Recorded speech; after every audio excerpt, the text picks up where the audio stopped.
Today is an extraordinary episode, a conversation with not one but two excellent experts in the field of European law, in particular in the field of public procurement.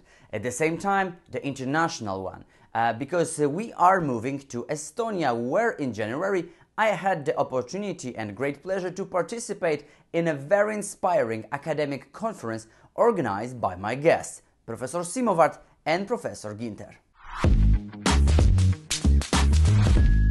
So today I have great guests, Marian Simovart, well-known EU expert on public procurement law, associate professor representing the Department of Public Law, University of Tartu, and Kari Ginter, PhD, who is EU law expert, also tied with University of Tartu, and also practitioner and partner in Sorainen, one of the biggest law firm in the region of Central and Eastern Europe. It's great honor and pleasure for me to host you on my channel. So once again, thank you very much for accepting my invitation.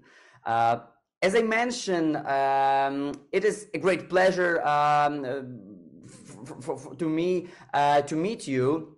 But I should explain to our audience that I have also two very particular reasons to organize our interview. Firstly, the cooperation of the countries of our region, including the area of public procurement law, is getting stronger, and it can be expected that this process will become more and more intensive in the future. At the same time, taking the Polish perspective, our knowledge of the public procurement law, generally about law of Lithuania, Latvia, Estonia, as well as Sweden and Finland, our region is very poor. Probably we all know only that Estonia is a world leader in the digitalization of public administration, but that's all. Therefore, I believe this knowledge gap is worth filling. But I also have another reason that I mentioned why I have asked you for this meeting. You were organizers of the Legal Research Conference Public Procurement in Times of Crisis, National Experience, that took place on 26 January 2023 in Tartu. From my perspective, as a participant of this conference, it was a great and really inspiring event. That was also a great response to this knowledge gap that I mentioned. So I would like to start with asking you about summary, your reflections on this conference. How could you describe and summarize the conference? Have you heard anything inspiring, intriguing, or even shocking? What's your opinion? What's your reflection on this conference? Thank you, and thank you for having us here, Jarosław. That's an interesting thing you are doing, the public procurement podcast. So about the conference, personally, I am really happy with how the conference went. I think it went rather well. I was really glad about all the presenters. The presentations were super good, really to the point, and also enjoyable and lively, despite that we kind of had a bit of difficult format of combining the online and on location presentations. So that actually worked, and I'm really glad about that. But yes, I would like to take this opportunity and send best regards to all the speakers, because you really did a very good job, all of you. And you asked if there was something shocking. I wouldn't go so far as to say shocking, but for me it was inspiring and well, I would say refreshing. I really got new information in way of not maybe so much in way of details of different countries, but the whole picture as of the situation of how national jurisdictions responded to the crisis times, because we prepared the conference with a very clear aim. We wanted to, well, let's say, see if the EU public procurement legislation has withheld the test of the crisis. How have the countries reacted? And what was, as I said, not shocking, but maybe close to shocking, was that the reactions were so different. Like there were some countries like Estonia, for instance, who tried very religiously to stick to the rules of the directive, to the EU law, and to use the existing framework. And then there were some countries that kind of tried to wiggle on the border of doing that, with some exceptions maybe. I think you are smiling because you recognize maybe Poland. But some countries said straight out that, the directive didn't work, so we chose another, way. And there was such a variety of approaches to one and the same legal framework was really surprising for me, and, kind of got me thinking of the sustainability of the framework. Okay, thank you very much. And what about the reflection of Professor Kari Ginter? For me, I do agree with what Marianne has said, but I also think that thanks to COVID, we can have so much more interesting conferences now, because hybrid has become the new normal.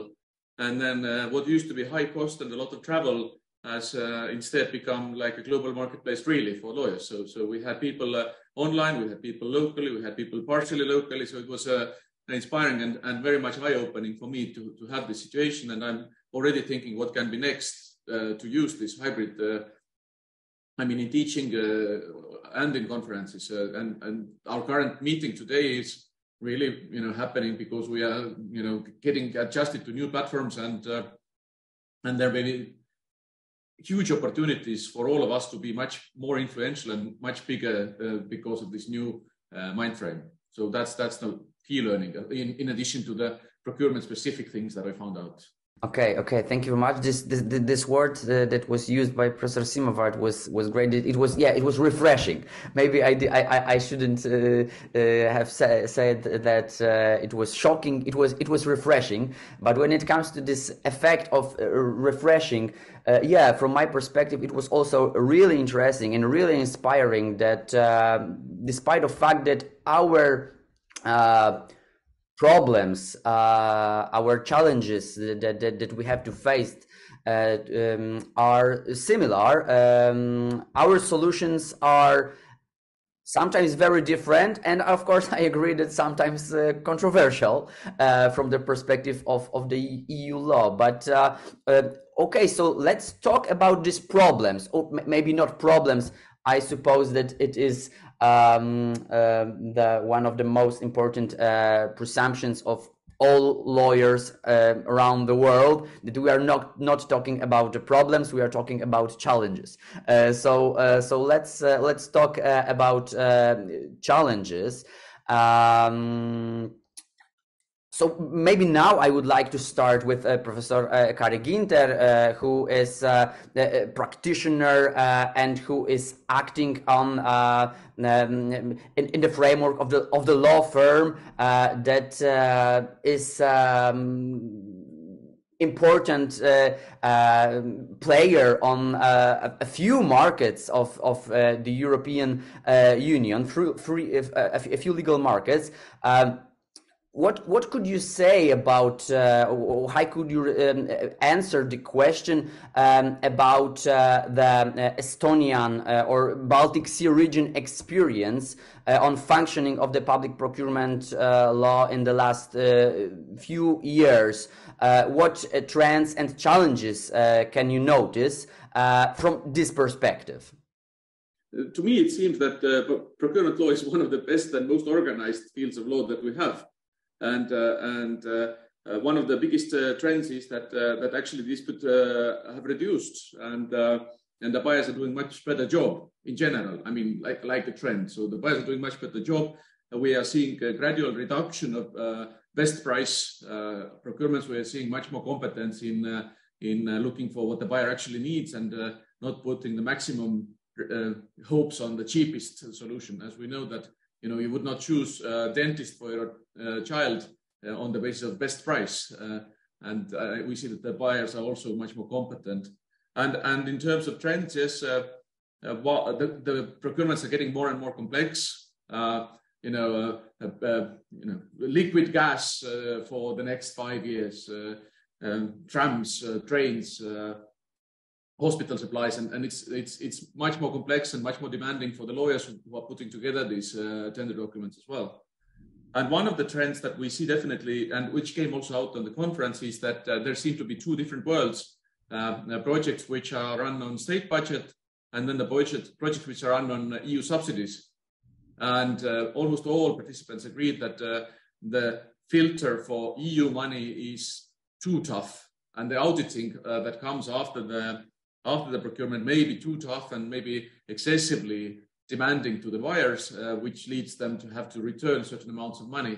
And one trend that we see currently is recovery of EU funds, this adjustment decisions. I believe we have more than 25 cases in Estonia currently pending where recovery requests are made by the authorities. And we do see that not all of them are justified. One example which we have brought is that if you have penalties in contracts, which is a normal thing to have in contracts, then for whatever reason, the authorities tend to think that the penalties have to be recovered in full. Whereas if you are performing a contract, it's quite regular that the buyer will, the contractual party will request a reduction of the penalty and explain, whatever the realistic and justified reasons there were for delay. So in an arbitration with private funds, we would never see such strictness with penalties. What we are witnessing with EU funds, and a slightest mistake, a smallest mistake may cause a request of 25% funds being returned or something, or even more. So that is one trend I would also like to indicate. Okay, thank you very much. And the same question to Professor Simovart. You also representing probably not only regional in the meaning of the region of the Baltic Sea, but especially EU perspective. So what current trends do you notice in referring to EU public procurement market? Yes, I would like to emphasize that I strongly agree with Kari about what he began with, about the buyers being really good. Like having a really good experience. And, some time ago, the EU brought out the phrase or the term professionalization of procurers.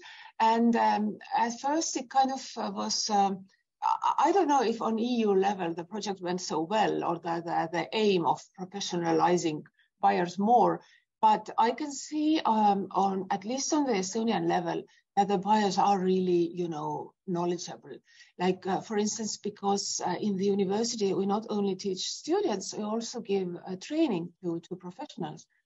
So 5-10 years ago, when we trained professional public contracting authorities representatives, I always had to, start from the general principles that competition is important and that the cheapest price is not the important. But I had a short lecture titled 3 Legends in Public Procurement. And, the one overwhelming legend really was, as Kari mentioned, that the cheapest price must win. And I think everybody has worked very hard against it. And now we are where we are, that the cheapest price is no longer the famous legend. That there really is a lot of work from the side of contracting authorities to organize good purchases. Unfortunately, at the same time, and that might be a specific Estonian problem again, we have an expression in Estonian language, to be more religious than the Pope in Rome. And meaning that you stick very, in an ultra-Orthodox way to the regulations, to the rules, and perhaps sometimes forget what the rules are about. So if you ask what are the challenges or, risks that I can see as a researcher, then to me it sometimes seems that we might be losing the great picture, like the larger picture of why we have procurement and why we have the procurement rules. And the reason, of course, is that, to function as a society, we need certain things, products and services, and we need to order works sometimes. And this is, to serve the society, to achieve the aims that we have for particular contracting authority to maintain its functioning. And public procurement, of course, the regulation is very important in order to, the legal side to to force competition, to have cross-border movement, and so on. Everybody agrees with that. But we shouldn't forget that it also serves the simple aid of getting what is needed. And in particular, in the times of crisis, I got the impression that in Estonia, sometimes the review procedures or the supervision tended to be too strict. And if the supervision is unnecessarily strict, it kills, the professionalization. Though there should be the balancing, of course. When you're very professional, you're doing something bold, maybe courageous that hasn't been done before. Of course, you have to follow the law. But on the other hand, the supervision shouldn't kill all these efforts by sticking unnecessarily strictly in every small rule and even in unwritten rules. That was the case, for instance, with I think that happened in several countries during the crisis, when there was a need to quickly procure, for instance, the COVID tests, rapid tests, or maybe face masks or the similar. So what happened in many countries was that because of the time-critical situation, the offer was made to one buyer only, based on the exceptional, procedure without negotiations without publication. And what also became clear at the conference was that, for instance, in some countries, the policy was, to recommend taking the offer from one purchaser or one tenderer only, because that is much more efficient. Whereas in other countries like Estonia and I believe in Lithuania, the situation was that was looked at as a no-no, Even though you are in a hurry, even though you technically have the grounds for using this exceptional procedure, why didn't you call a second buyer also? And that's what I call unnecessarily strict, like splitting the hair situations. Fortunately, to give credit to Estonian public prosecutors, and the charges in the particular case that I mean were dropped. So nobody was charged with a crime, but it was a possibility, and it was a discussion in the media too. So that is, there are threats on different ends of the scale, going, too free, forgetting the rules, or going too crazy with the rules. And neither really serves the purpose, I think. Mm-hmm.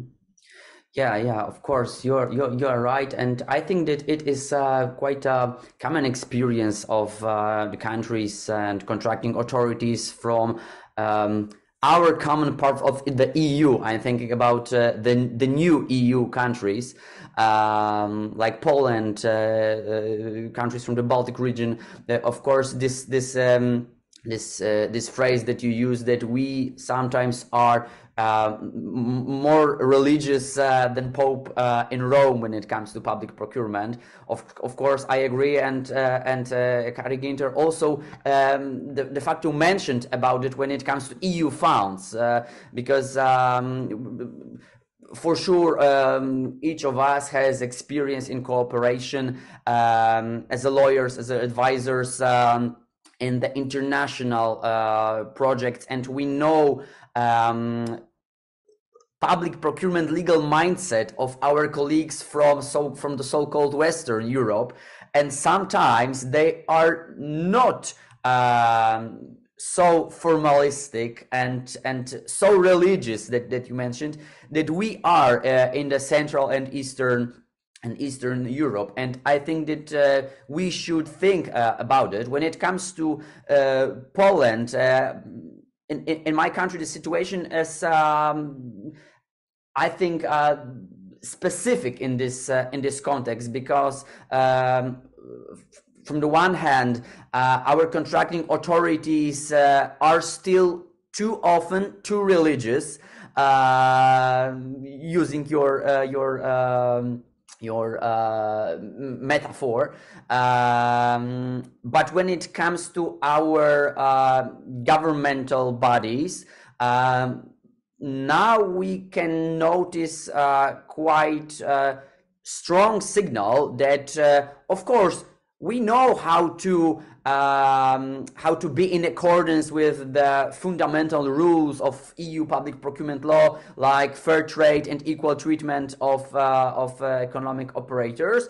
But our lawmaker remind us that we have to remember that the most important goal of each public procurement procedure is to buy something in the most economically effective manner, and to solve the problem that should be solved by this particular contracting authorities. So you're right that we have to feel better and in more detailed way this balance between formalism and need. As I mentioned during the conference, Polish perspective and Polish experience, I know that may be, let's say, refreshing, not shocking, but in Poland we could say now that when in fear, not only God is near, but also excluding public procurement law is near. Maybe too often, but it shows that in my country, the way of thinking about the relation between formalism and needs and business goals is changing now. And I wonder what is the future, because for example, in our country now, maybe it is not a very common topic, but it is still more and more popular way of thinking about public procurement law is that is the postulate that we should strengthen the role of local content in public procurement law. And we all know that it may be quite controversial from the EU law perspective. However, I think we could say that it is a global trend when it comes to local content. We can mention experience of United States when it comes to Buy America, Build American Act.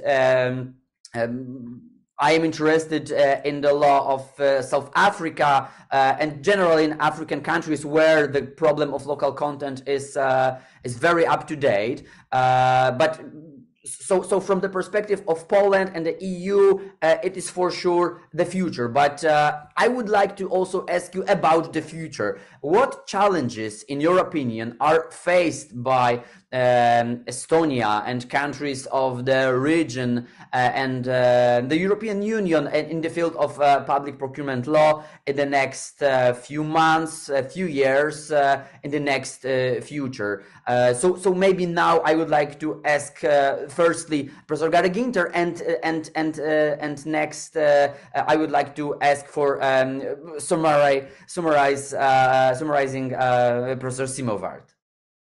Thank you. That's a very good question, and I think it's not unique to our region, but currently what we are struggling with is definitely volatility of the market. So if the energy can cost 3 times more one day and then become completely cheap the next, the same with construction materials. All the very large infrastructure projects are starting, like Rail Baltica, road construction, factories being built, big hospitals.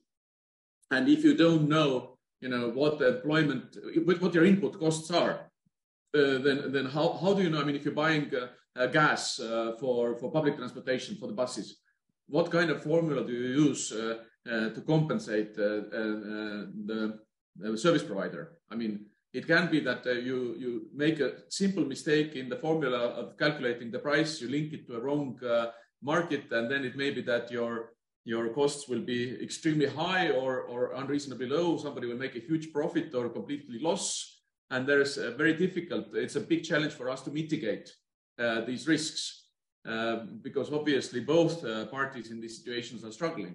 If you know what the employment prices are, if you know what the fuel prices are, then it's much easier to make a prediction and make a better bid.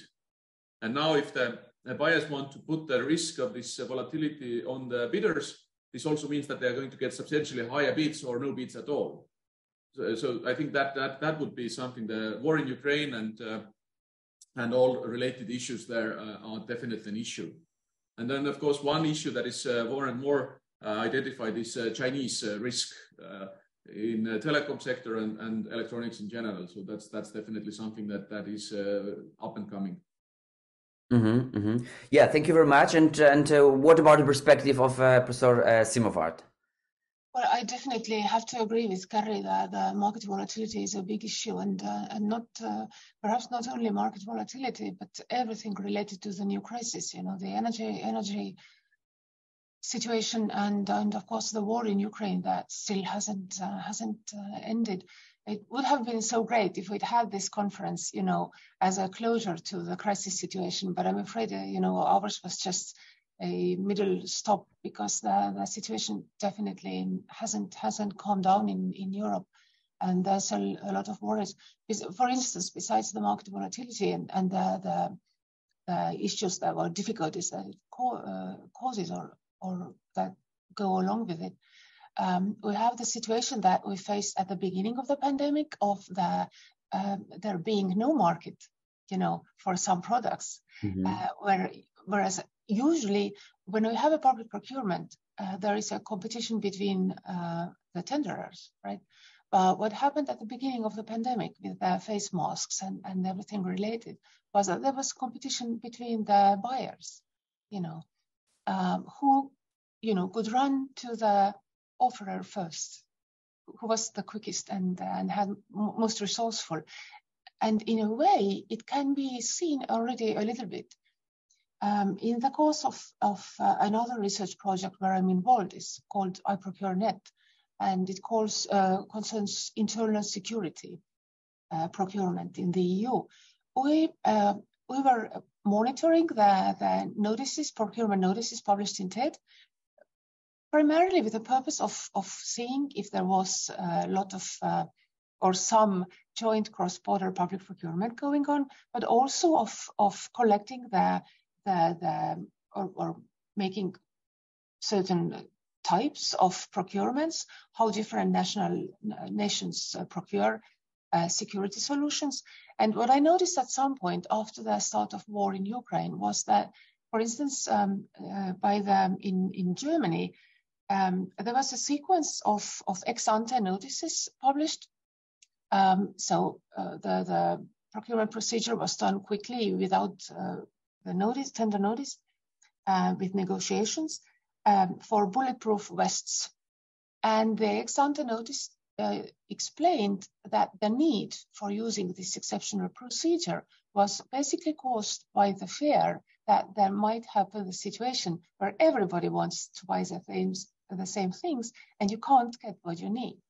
And that's really a bit of a danger sign to me. I'm not saying that it was done wrong. I trust that they made, the best decision that, to fulfill what was necessary. But the question is, if everybody starts to use this exception because they're afraid that otherwise somebody else will be first, then it shows that the legislative framework doesn't work 100%, the EU framework, because it is actually aimed in general to avoid situations like that when countries try to outdo each other. Instead, it should be, aimed at cross-border cooperation, not so much competition between the buyers. So that's another side of the crisis situation, I'm afraid. Mm-hmm. Yeah. So as I understand, you agree that after the crisis, or in the crisis situation, legal framework of the public procurement law in the EU should be revised and modernized, but for sure should be discussed.